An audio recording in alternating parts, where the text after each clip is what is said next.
Ambrosia ബീറ്റൽസ് നമ്മുടെ Indian automobile ഇൻഡസ്ട്രിയുമായി 2001 മുതൽ ഒരു റിലേഷൻഷിപ്പിൽ ഏർപ്പെട്ടിരിക്കുന്ന പ്രാണിയാണ് നമ്മുടെ ആംബ്രോസിയ ബീറ്റൽസ്.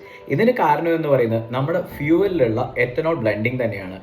എത്തനോളുള്ള സ്മെല്ലാണ് ഈ ഒരു ബീറ്റിൽസിനെ നമ്മുടെ വാഹനങ്ങളിലേക്ക് ആകർഷിക്കുന്നതും അത് ഫ്യൂവൽ പോകുന്ന പൈപ്പുകൾ ഹോൾ ചെയ്തിട്ട് ഫ്യൂവൽ ലീക്കേജും പല അപകടങ്ങളിലേക്കും നയിക്കാനും കാരണമായിട്ടുള്ളത്.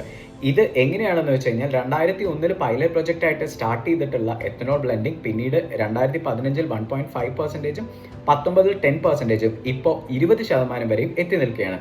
ഈ ഒരു എത്തനോൾ ബ്ലെൻഡിങ് ഉണ്ടാക്കുന്ന പ്രശ്നങ്ങൾ ചില്ലറയല്ല. ഇതിൽ ആദ്യമായിട്ട് എടുത്തു പറയേണ്ട കാര്യം എന്ന് പറഞ്ഞാൽ ഫ്യൂവൽ എഫിഷ്യൻസിയിലുള്ള ഡ്രോപ്പേജ് ആണ്.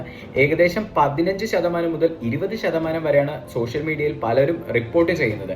എന്നാൽ ഇന്ത്യൻ ഓട്ടോമോട്ടീവ് റിസർച്ച് അസോസിയേഷൻ പറയുന്നത് ഏകദേശം 1% മുതൽ 6% വരെ മാത്രമേ ഇതിൽ പ്രശ്നങ്ങൾ സംഭവിക്കുന്നുള്ളൂ എന്നാണ് റിപ്പോർട്ടുകൾ പറയുന്നത്. അത് വെറും റിപ്പോർട്ടുകൾ മാത്രമാണ്.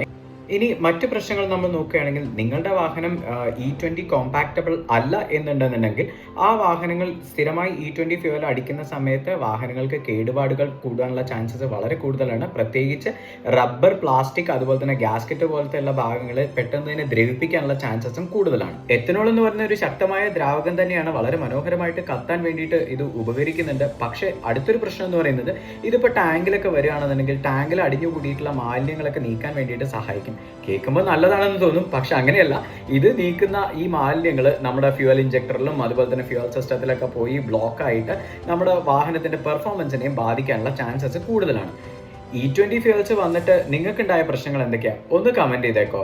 കർഷകരെ സഹായിക്കുന്നതിനും ഫ്യൂവൽ പ്രൈസ് കുറയ്ക്കുന്നതിനും പൊല്യൂഷൻ കുറയ്ക്കുന്നതിനും വേണ്ടിയിട്ടാണ് ഇങ്ങനെ ഒരു പദ്ധതി സ്റ്റാർട്ട് ചെയ്തിട്ടുള്ളത്. ഇതിലേതെങ്കിലും നടക്കുന്നതെന്ന് എനിക്കറിയില്ല. നിങ്ങളുടെ അഭിപ്രായം എന്താ?